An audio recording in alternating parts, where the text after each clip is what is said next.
नमस्कार ठाणे शरद पवार मुख्यमंत्र्यांचा विरोध दर्शवला जातोय।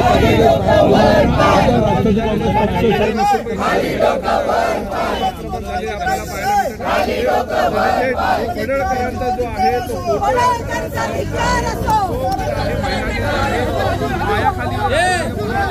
पायाखाली तुडवलेले आपल्याला पाहायला मिळतात आणि पडळकरांचा तो या ठिकाणी जाळून जो आहे तो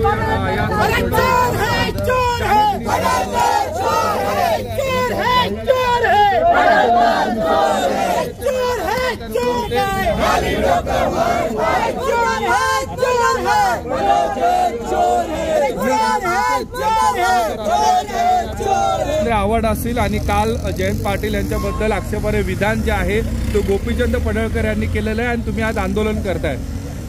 सुसंस्कृत भाषेत सांगतो, पडळकर अरे नालायका घोड्या गाढवा, तू ठाण्यामध्ये तुझी अवकात काय आहे ना ती आम्ही दाखवतो। एक पडळकरांनी जर त्याच्या आयुष्यातली सगळ्यात मोठी चूक केली असेल ना तर जयंत पाटलांसारख्या सुसंस्कृत नेत्यावर एक बरं ओकली आहे की जी लायकी नाही द्यायची। कोण जयंत पाटील, कोण पडळकर, पडळकरला काढू नये, पडळकर आमदार आहेत पण त्याला फॅमिली आहे, कुटुंब आहे, काय कुटुंब असेल माणूस आहे, नालायक बेफिकर ते रस्त्यावर सोडले ना त्यातला तो माणूस आहे। पण माझं एक म्हणणं आहे, बीजेपीच्या नेत्यांनी त्याला समज दिली पाहिजे।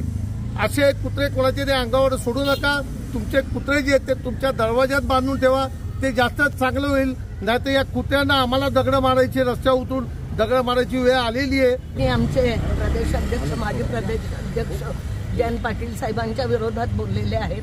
ते नेमके कोणाचे, त्यांचे आई वडील कोण हे त्यांना पूर्ण माहिती आहे, त्यांचे आई वडील कोण होते हे त्यांना माहिती आहे, संपूर्ण महाराष्ट्राला माहिती आहे।